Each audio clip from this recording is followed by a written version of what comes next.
রাজ্যের আবেগরী মিন এবং পরিবহন মন্ত্রী তথা শিলচরের লোকসভা বিজেপির পদপ্রার্থী পরিমল শুক্লবৈদ্য শিলচরের 4টি স্কুলে নতুন ভবন নির্মাণের শিলান্যাস করেন।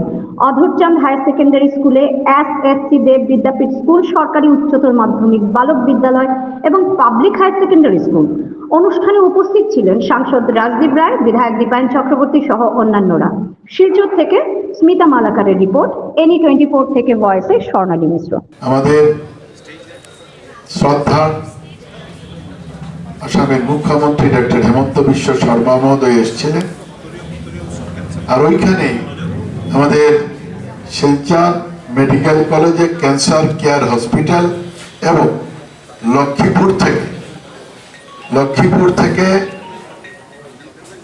শিলচর বা কাছাড় জেলার বিভিন্ন স্কিমের তিনি ফাউন্ডেশন দিয়েছেন বা উদ্বোধন করেছেন।